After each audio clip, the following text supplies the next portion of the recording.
I'm going to go ahead and start. So welcome again. My name is Ann Ayers. I am the Dean of the Colorado Women's College, and I also have the honor of serving as the co-lead for the Community Plus Values Initiative at the University of Denver. And as we've been working on this for over a year, we've really seen the power of showing up and being who we are, and also letting people show up as they are, and creating community sort of in that, just in that really authentic space. So thank you for being here today. We have a really terrific and special and different webinar today. So we're talking about compassion meditation. And Molly Clarke has joined us. She's a DU alum, a graduate of the School of Social Work for us here. And she specialized there in clinical and mental health counseling and in art therapy. And she's a holistic health coach, a registered yoga teacher, and the owner of Soulbeam Wellness. If you want to check out some of her work, she has a great website, www.soulbeamwellness.com. We'll put that in the chat for you, because I think that it's always nice to have new and fun resources for all of us. And Molly works at DU and is the program coordinator for the Wellness and Social Justice Living and Learning Communities. So I'm so excited that you're here. I'm excited to meet you. I've been looking forward to this all week, thinking if I could just get through my 47 meetings, then I can get to this really important piece of work. So thank you so much for being here. Thank you to all the people who have shown up. I'm going to hand it over to Molly. I do want to tell you all that we are going to do this for about 35 or 45, I think close to 45 minutes. And about a quarter of the hour, we'll pull up from this exercise and this meditation, and you'll be able to ask Molly a little bit more about her work, about how you might carry forward her work into your lives. And so that'll be a fun conversation to kind of re-energize ourselves at the end. So thanks so much, Molly. I'm glad that you're here. Thank you, Anne. That was a beautiful introduction. I'm so happy to be here with you all. How are we doing? Maybe if you feel comfortable popping in the chat, either a word that's kind of describing where you're at right now, maybe a number on a scale of 1 to 10, just for me to get a read on the room before we get going. Don't all hop in at once. I know personally that I have kind of been all over the board, feeling all of the feels, the good, the bad, the highs, the lows, just kind of riding that wave. And I know it's unavoidably a strange time for all of us, full of doubt, uncertainty, maybe fear, the unknown. And at the same time, it's also been a really beautiful opportunity for growth, stillness, slowing down, being good to ourselves. And I just want to begin by acknowledging that we're all probably struggling with something right now. So having a bit of compassion first for ourselves, but also for each other. And that's kind of the theme of what we'll be talking about today. Just knowing that you're doing the absolute best that you can, and you're in the exact right place. So just having kind of that inner knowing and kind of sense of relief that you're doing just fine. So let's start with one juicy collective breath together. Put your hands over your heart space. Send it tons and tons of love and gratitude for helping you ride this wave, get through this time. Take a big deep breath in through the nose.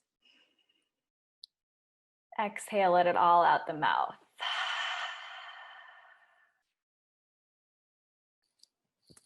I already feel better doing just that.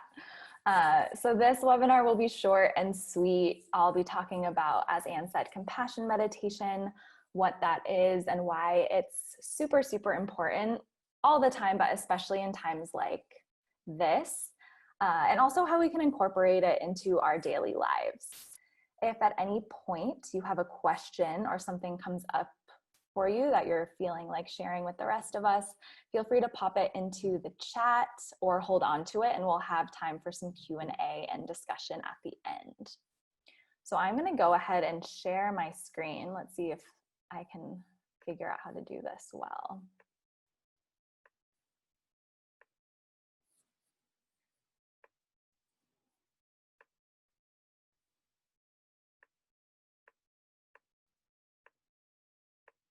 How's that? Can everyone see that? Well, I can't see you, so assuming that you can see it unless someone tells me otherwise. So what is compassion? We all know kind of what that word means, right? But I think it's so much more complex than we really give it credit for. So compassion is really seen as a way to relate to ourselves and to others, and therefore as a pathway to happiness. And it's pretty incredible, the proven benefits of compassion, ranging from increased well-being to relief from illness and anxiety, improved relationships. Compassion actually activates the areas in our brain that are involved in pro-social activities. So think going to breakfast with a friend, smiling at a stranger, helping a neighbor, which is why it's so crucial in this time of isolation that we really maintain that sense of connectedness with others. And it's connection, I think, in a way that we haven't experienced before and haven't explored before. And that's why, you know, now our whole lives are on Zoom and it feels so weird, but we're kind of creating a new normal and a new way of being. And when we actively practice kindness for ourselves and for others, we're stimulating the parts of our brain that make this practice easier and more second nature. If you've ever heard the phrase neurons that fire together, wire together, that's kind of what's happening here. So during this weird period that we're all in, while we're spending less time with friends and family, it can be so easy, and I know this firsthand, to get lost in our own thoughts and kind of melt into a puddle of anxiety. So just remember that it's truly okay to be feeling scared, unsure, worried, frustrated, sad. Whatever you're going through, all of these feelings are valid and have a place. So another reminder, if you needed it, to be gentle with yourself. Where compassion meditation comes in is in transforming these feelings of discomfort and uncertainty into something lighter and more uplifting. So the intention is to move from judgment to caring, isolation to connection, indifference to understanding. And when we speak kindly to ourselves or send good thoughts out to other people, we actually feel better. I'm sure you've experienced this. So it's really about acknowledging the full spectrum of our emotions and letting ourselves feel them all, non-judgmentally, and then moving forward toward the ways in which we want to show up in the world and in our lives. And this simple practice of compassion simply encourages us to discover our own humanness and embrace it. And it also helps us think outside of ourselves to feel a little bit more hopeful, calm, and at peace. And as I said, I think that this practice is even more salient in our current climate. Compassion meditation helps us feel less alone while we're practicing physical distancing by helping us realize that we really are all in this together and we're not isolated in our experiences.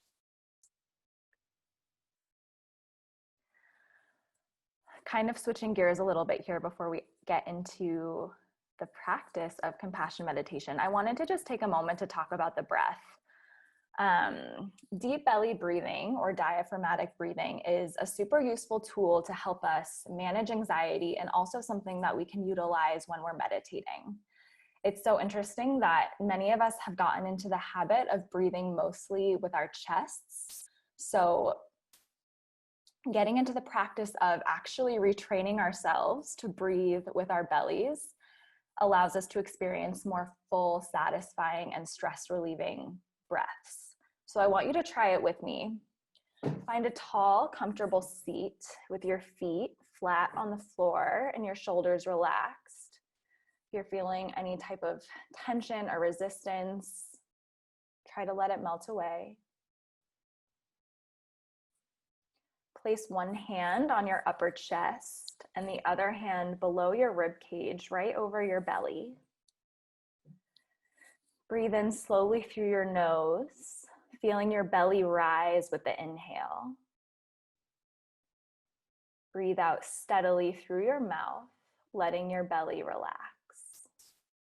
So as you breathe, the hand on your chest should remain relatively still, while the hand on your belly should move up and down as you inhale and exhale, which actually feels pretty awkward at first, because although this is kind of our natural breathing mode, most of us have lost sight of it. I know I have. I find, even though like this is my work and I teach yoga, I find myself multiple times throughout the hour being like, okay, chill. Like I'm either holding my breath or I'm breathing super shallowly through my chest. And that actually activates our sympathetic nervous system, which is our fight or flight.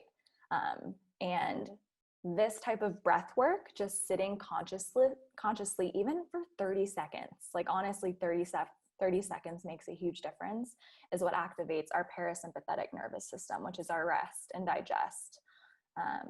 It's just a way to simply, without any props, needing anything, quickly kind of bring us back down to earth. So I just wanted to share that with you, because that's the breath that we'll be trying to cultivate throughout practice in a moment. And I think it's just a really simple, valuable tool that hopefully you can practice outside of our session today. Just starting with 1 minute each day and seeing how that goes.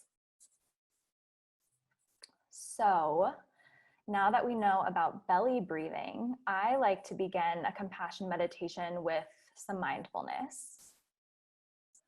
So maintain that seat we just found with our belly breathing, feet flat on the floor, maybe your hands in your lap, palms facing up for a little bit of receptive energy. Roll your shoulders out of your ears, soften your jaw. Find a little object to loosely focus on. This can be anything from a photo on your desk to a spot on the carpet or the wall. The focus is meant to be gentle. So if your mind wanders, which it will, hello, we're all human, just keep gently returning to your object. You'll begin to notice what your mind is doing, where it likes to go. So this helps create a sense of awareness. It also helps to slow you down. Notice your breath. If it feels steady, uneven, peaceful, heavy. No judgment, no trying to change anything, fix anything. Just noticing. Taking your time, inhaling and exhaling, fully filling and emptying your lungs, knowing that there's no rush. If you're thinking about the meeting you just had, or what's on your grocery list, your to-do list, your inbox, that's totally okay. When that happens, just try to focus your awareness either on your object or come back to the breath.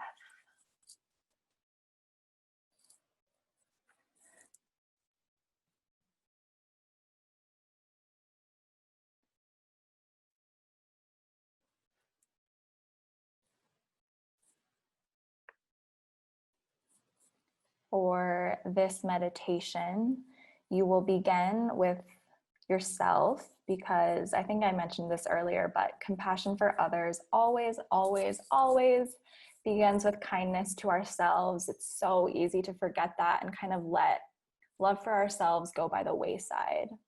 But you really can't extend tenderheartedness to others until you can offer that same tenderness to your own self. I think that that's truly what my life's work is, realizing that myself and also helping others on their path to that own acknowledgement. So later in the meditation, you will expand that loving kindness outwardly to loved ones, strangers, and even people who you might have a difficult relationship with. That's always the most fun. So let's begin with a deep breath in through your nose and out through your mouth. If you feel called to, you're welcome to close your eyes, placing one hand over your heart, one hand over your belly. As you see on the left side, these 3 phrases. You'll say each phrase in your mind, and as you do so, see if you can imagine breathing warmth and compassion toward yourself, allowing this compassion to permeate your entire body on a cellular level. May I be happy. May I be peaceful. May I be free from suffering. Say these words to yourself and really let them sink in. You will repeat this phrase over and over in your mind as you would with a mantra and other forms of meditation, while breathing warmth and compassion in and out from your heart space.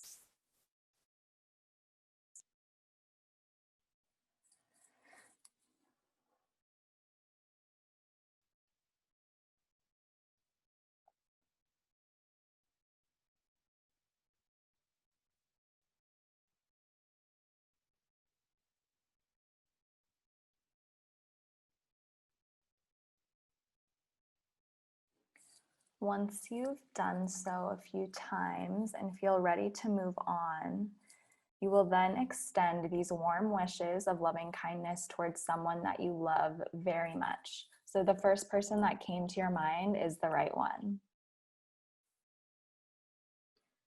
May you be happy. May you be peaceful. May you be free from suffering. This time, as you repeat these words to yourself, you are picturing your loved one and sending all of your good, loving thoughts to them. You will repeat these words over in your mind a few times until you feel ready to move on to another loved one, and so on. So you can decide how many times you wish to repeat this process.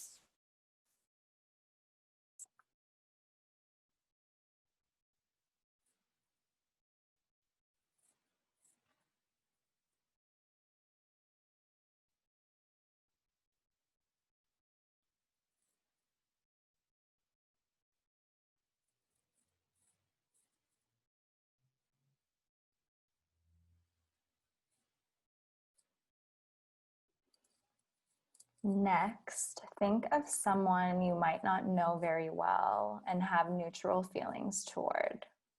Send all of your wishes for well-being and contentment to that person, repeating your script while breathing warmth and compassion from your heart space. May you be happy. May you be peaceful. May you be free from suffering.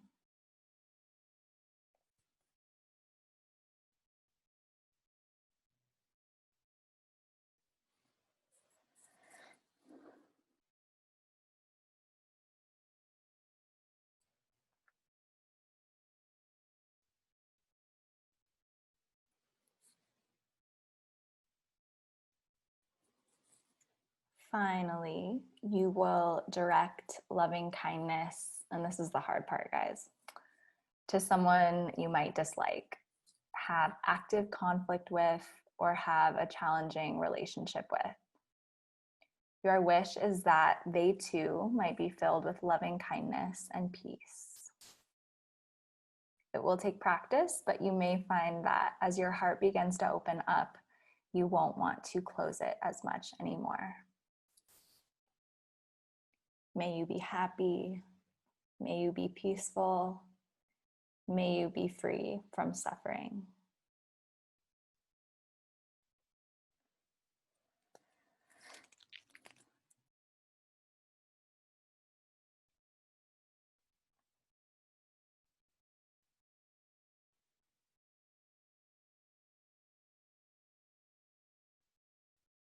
Take a deep breath in through your nose to the count of 4.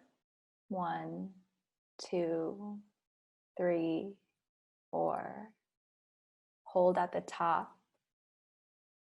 Exhale out your nose to the count of 5, 4, 3, 2, 1.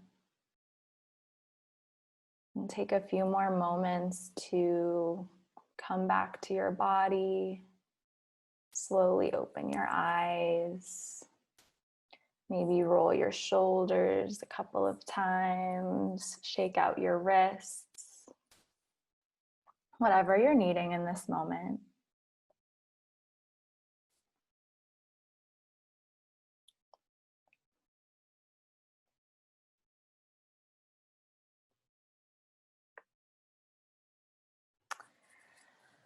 While a formal meditation exercise like this might take a few minutes out of your day, you can also incorporate this kind of mindfulness into your routine activities.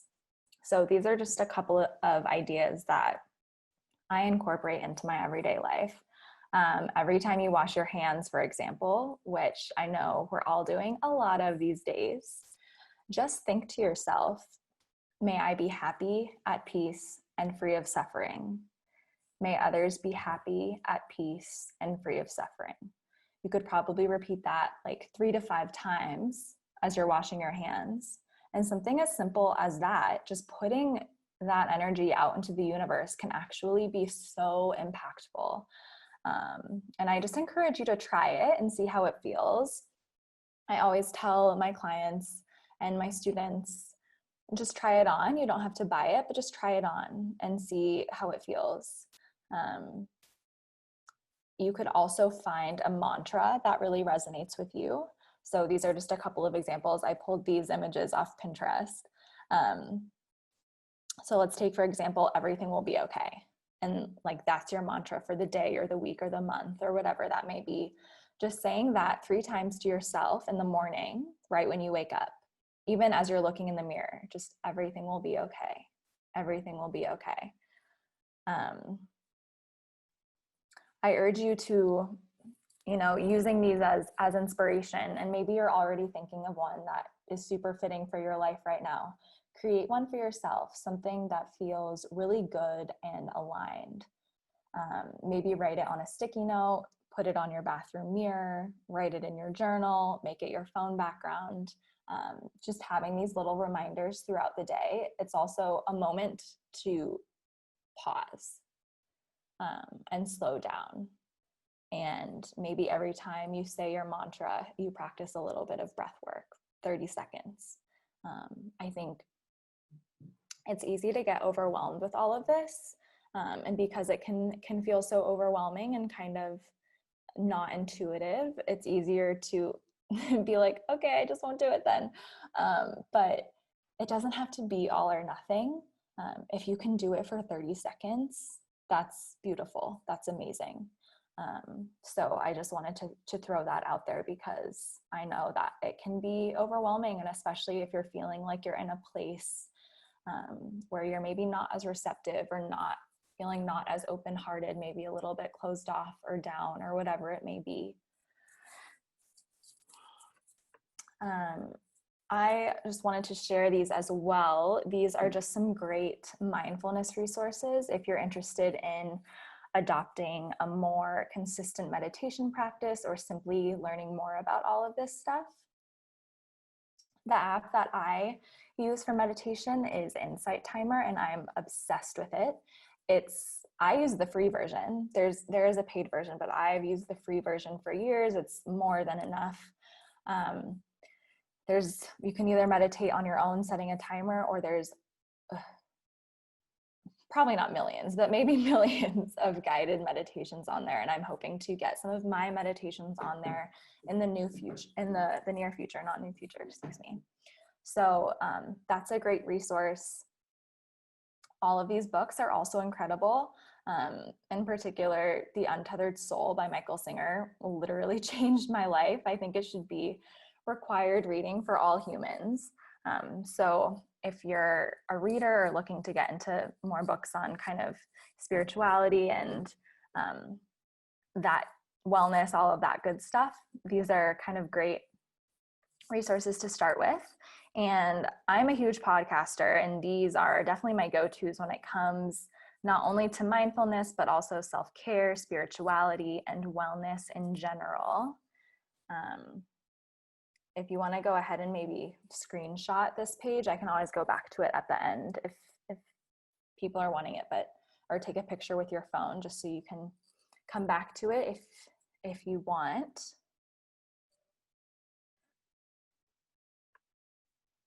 So because I can't see you, I think maybe these are just some questions for self-reflection that you can either think about right now, take a photo of, and maybe journal on them later.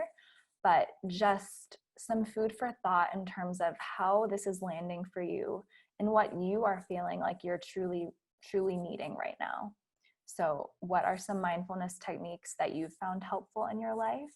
This could be breathing, this could be walking, everything can be mindfulness. Doing the dishes, I mindfully do my dishes, and I always joke about that. So again, it doesn't have to mean sitting on a meditation cushion in total silence with your legs crossed, sitting super upright with your eyes closed. That's one way for it to look, and there are millions of other ways for it to look. What self-care practices are you engaging in to fill your soul cup? So what do you do that kind of keeps you going and re-energizes you? And then also thinking about what support you're needing around staying grounded, present, and content right now, but just always in general.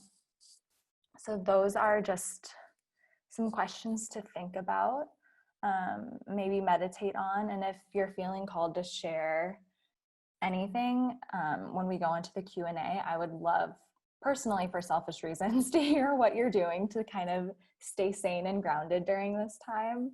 I'm always looking for new tips and tricks.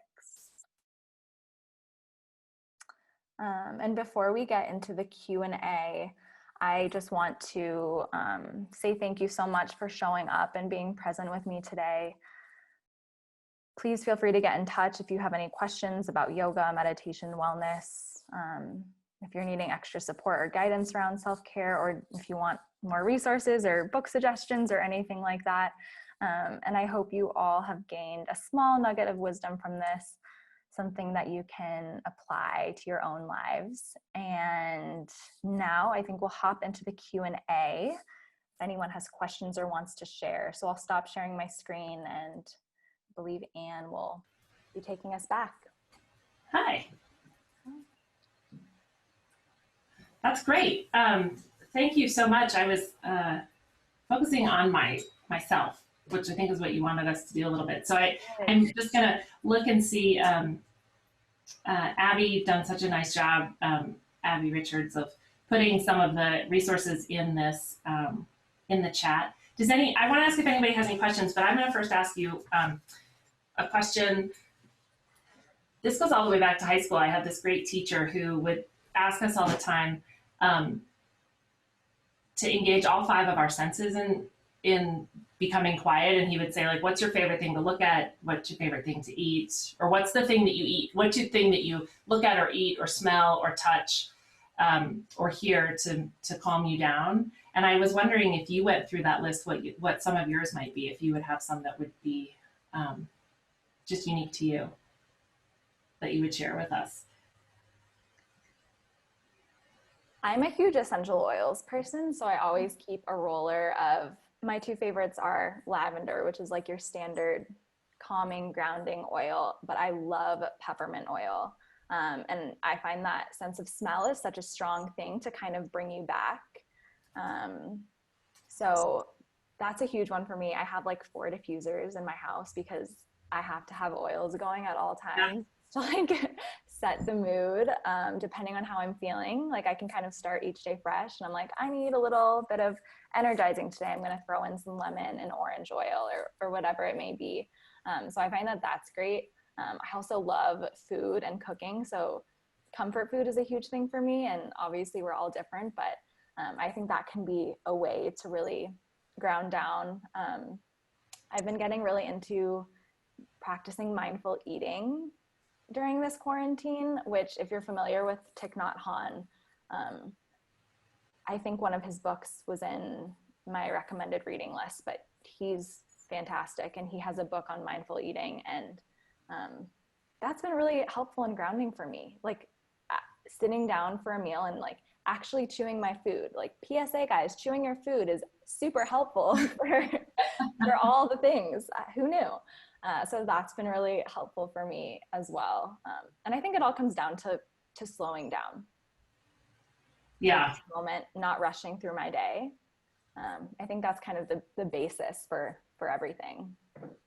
And what about listening? Are there things that you like to listen to?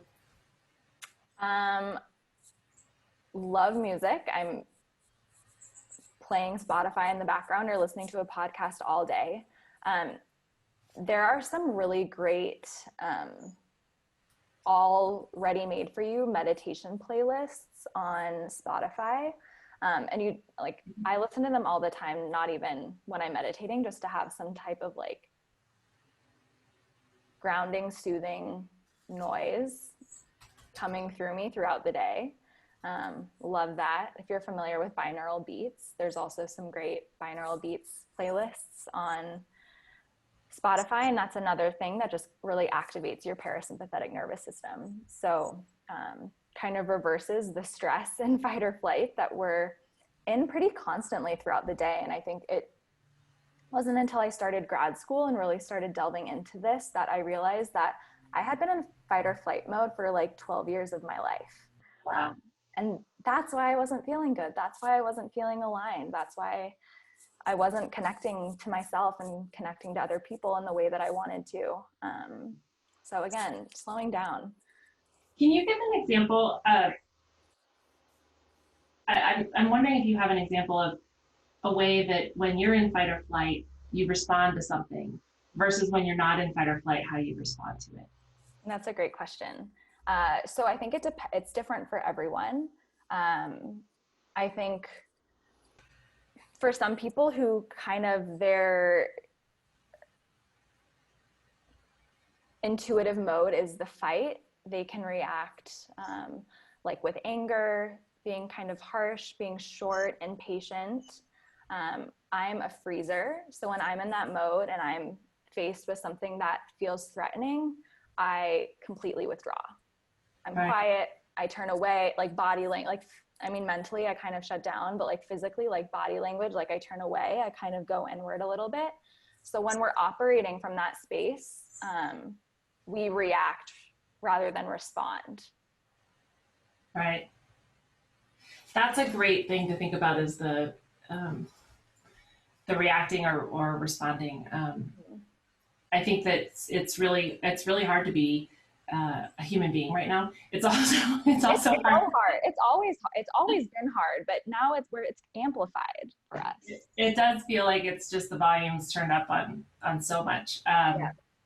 And I think being a leader in that is always, it's hard to know, because sometimes you do have to react and trust your instincts because it's happening so quickly. But slowing, because responding sometimes requires that slowing down. That's I think that's really true. We have a question about, what are some of your favorite places on campus for mindfulness? Ooh, this is a good one. I love the chapel, and I know that Kara does, her beautiful meditations there. I'm like really a walking meditation person, so walking anywhere on campus, especially now, like in the springtime, like this time of year in the spring and summer when all the flowers are out. I just love walking on campus.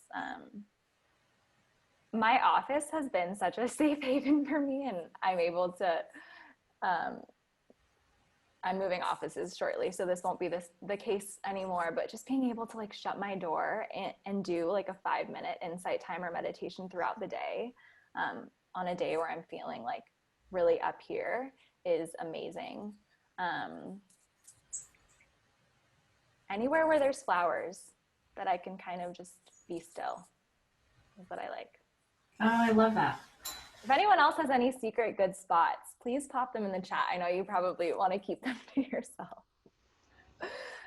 It's fun. The Women's College was actually created at a time when the the population of students that we had, there were many people who were in abusive relationships, actually. So adult working women who were pursuing their bachelor's degrees, who had reasons to just have had some really tough experiences. So not only was the building created for women specifically, so just the way that bathrooms are built, the way that there's a lot that went into it.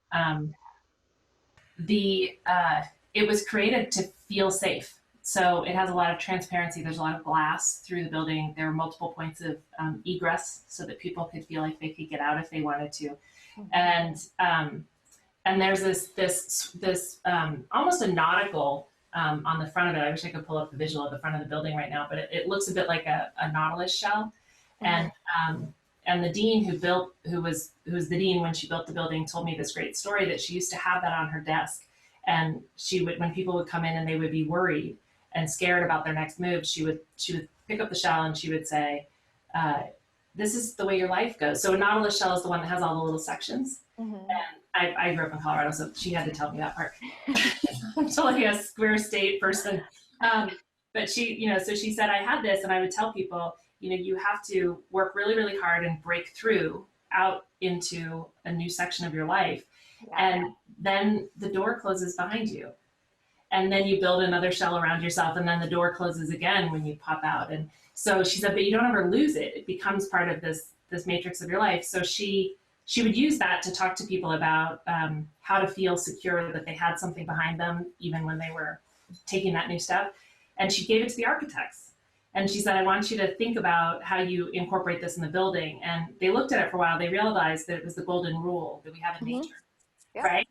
And so the floor plan in the building actually follows that. The squares that are the shapes of the window that are inside of the nautilus represent the golden rule. And so to me, the Chamber Center has been an incredible place of just kind of calm and quiet. And then there's a great garden out in the back of it too, right? I was gonna say, we did an event there this year. We did yoga there this year, and it was so nice. And also, the bathroom in the Colorado Women's College is like the best bathroom on campus for sure. It has shelves for because we don't have wallets. We have many women identified folks carry purses, and so it's great to have like a little ledge.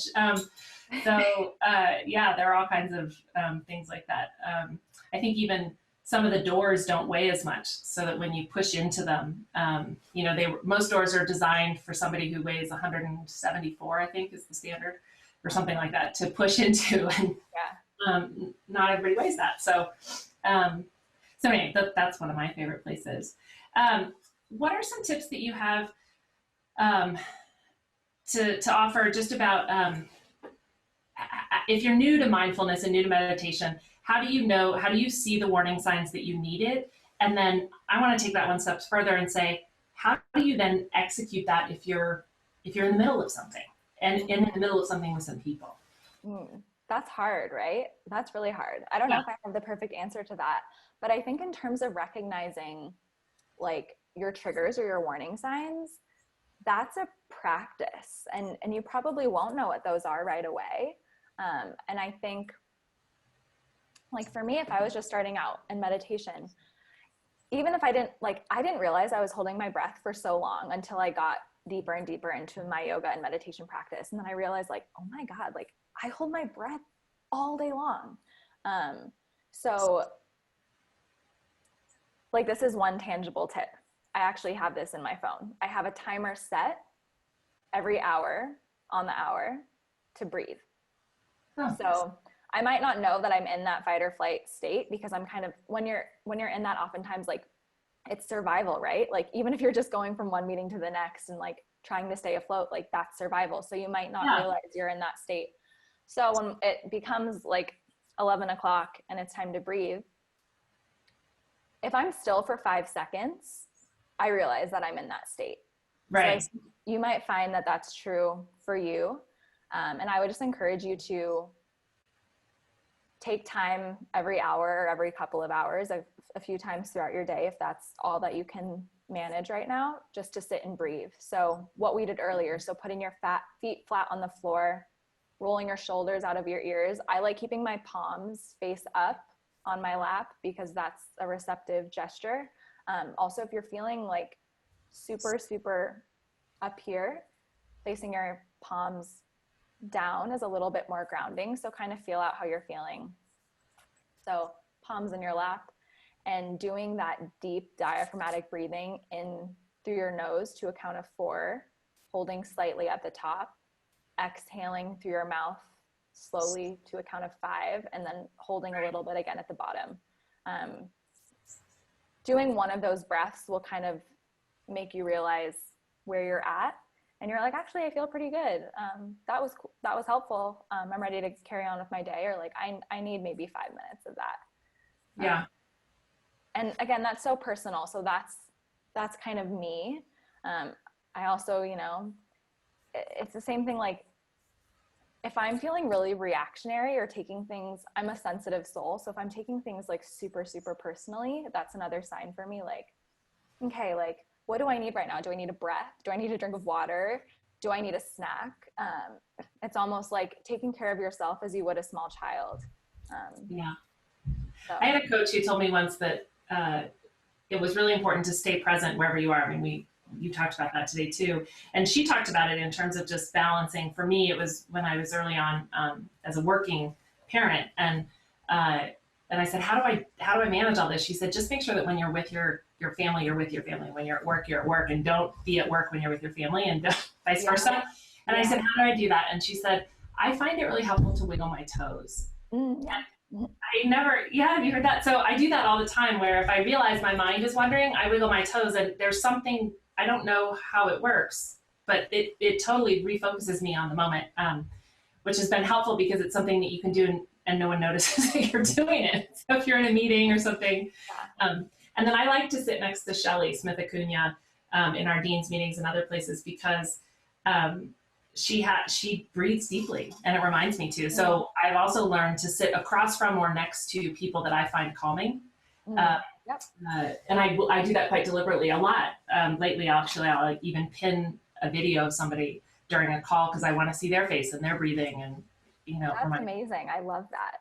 So, all right, what do you do for setting a place for mindfulness? What are some of your ideas for setting the right environment? What elements do you like to have in there? Yeah. So for me, having a space that's free of clutter and that's just really, really calm is the most important thing for me. So creating a space, even if it's just one corner of a room in your house, because not all of us have the luxury to have a dedicated space for mindfulness. And right. The end goal is we can practice this anywhere. We can practice this in a crowded kitchen with 5 screaming kids and like music blasting. Like we can practice mindfulness in those moments. But if you're trying to create kind of like a Zen zone for yourself in your house, picking a small corner. I like having candles. I like having like by a window where natural light can get in. I like having an essential oil diffuser, kind of instigating those, like all of our senses in a way that's really grounding. And that was another tip that I was going to say in terms of like when you're feeling like flustered and you're in a group of people, or you can't, like, let's say leave the room and walk out, like what can you do to kind of ground down in the moment? Thinking to yourself, like, what's one thing I can see? What's one thing I can touch? What's one thing I can smell? Activating those senses brings you back into the present moment.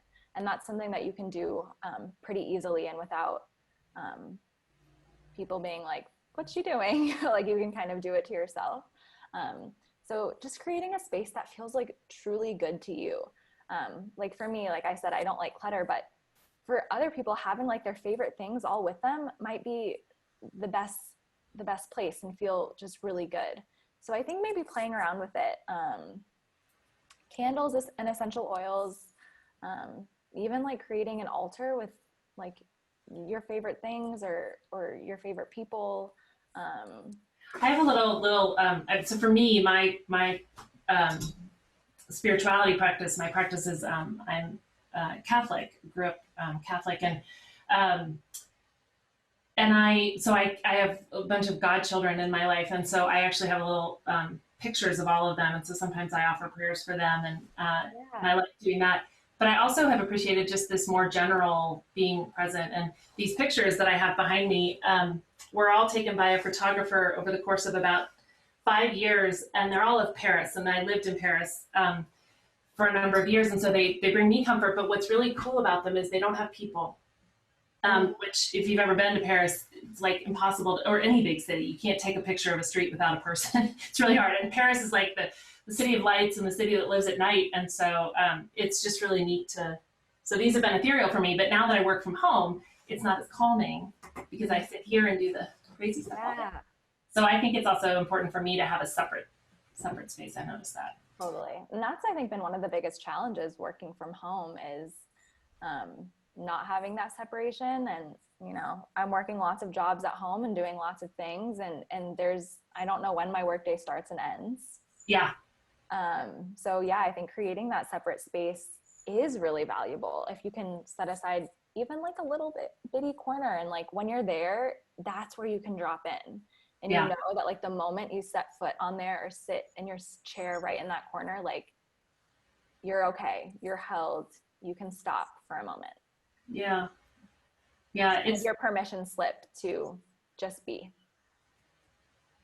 The way you said you're held reminds me of a little bit of Dr. Jones's.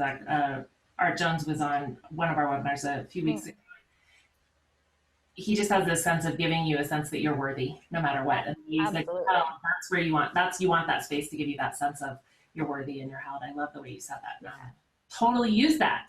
Even with my 9-year-old tonight, I'm going to say you're held. He's going to love that. Yeah. If you want to take meditation into groups, do you have a recommendation for how you do that?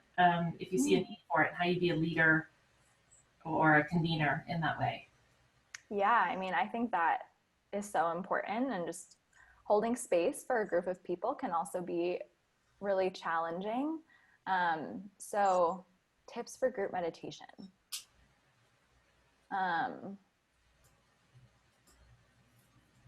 don't know. I guess I would say my biggest tip is just doing it and holding space. Like, I don't think that there's necessarily a right or wrong way to initiate that. But I think, Anne, what you said about being near someone who was breathing deeply and how that impacted you, that's what happens when we do yoga in groups together or do meditation in groups together. We kind of feed off each other's energy. And like my favorite teachers in yoga always say, like, breathe loud enough for the person next to you to hear it because they need that today. Right. So that's a powerful thing. So I would say, I don't know, just start. Yeah, I don't know if I have a great answer for that. If anyone else does, please pop in the chat. Well, I think your best answer is there's no wrong way to start. Right. Just invite 1 or 2 people and see what happens, and offer that out to the world and see what comes back to you. So yeah. Put your palms up while you're taking 4 deep breaths. Yeah. And I also think if you're not necessarily at the place where you're feeling comfortable leading people in a group meditation, listening to a guided meditation as a group is just as powerful and important. And as I said, Insight Timer is such a good free resource. If you don't know about it, please check it out. And just sit in community with each other, or sit on Zoom with each other, and doing one of those, I think, be really helpful. I think it is. Does anyone have any other questions that they want to pop in the chat? My mom turns 80 today. And so if anybody's offering any good intentions, maybe you could think of her. Her name's Pat. And I'm going to take her to or have her for dinner tonight. So that'll be fun. And I just feel really compelled to say that with everything else that's going on, we have COVID, and now we have this stuff in Minneapolis. A big part of the work for Community Plus Values is thinking about diversity, equity, inclusion, kindness, and fair treatment. And I just didn't feel like we could have a moment and have a Community Plus Values convening and not just kind of acknowledge that in some way. So I don't see any other questions coming in, but I thought maybe, Molly, as we leave, maybe we're just going to give these 10 minutes back to people. But would you have any sort of, I don't know, maybe set an intention, maybe we could all send a little bit of good energy to everybody in Minneapolis and hope that that we can help sort of take on some of that suffering or help release some of that. Yeah. Do you want to just take a final breath together and kind of send out an intention? I hope that's all right with everyone. But it's just been so much in the news, and however you feel about it, there's certainly, I think we can all acknowledge there's a lot of suffering going on. So, all right. All right, let's plant our feet. Let's actually place our hands over our heart space for this one. If you feel comfortable, close your eyes. Feel the beat of your heart, your breath coursing through your body. I invite you to think about an intention and offering a prayer that you would like to set free out into the world. We could all use a little bit of loving kindness right now. So let's breathe in light. Breathe out love.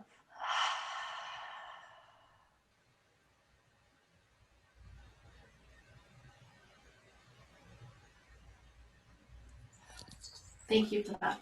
Thank you. Thank you for providing that space. Yeah. All right. Well, I hope everybody finds that happiness and that peace and feels relieved of a little bit of suffering. I think that's important. And I'm looking just to see. Brianna has posted something that I think is really good and important. Yes, and Brianna, you do this. So she facilitates a group on campus to think about white supremacy and unlearn personal beliefs and systems of oppression. And I think in my time at DU for the last 2.5 years, that's what I've really come to really think about is what are these systems and how can we work within the systems to help change them? So that's a little bit of what C+V is doing. We're making an even better culture at DU. So I'm happy about that part. All right, thanks so much, Molly. And thank you all for joining us and being here. And let us know what else we can do for you. That's what C+V is here for. So email me, email Abigail Richards, who's just awesome for this project. Chase McNamee is also really terrific. And our whole team at C+V. Dong, I see that you're on the call too. And I don't know if our other grad fellow Dill is, but anyway, thanks to everybody who works on this stuff so hard, and thanks for everybody for being here. Thank you so much. Bye.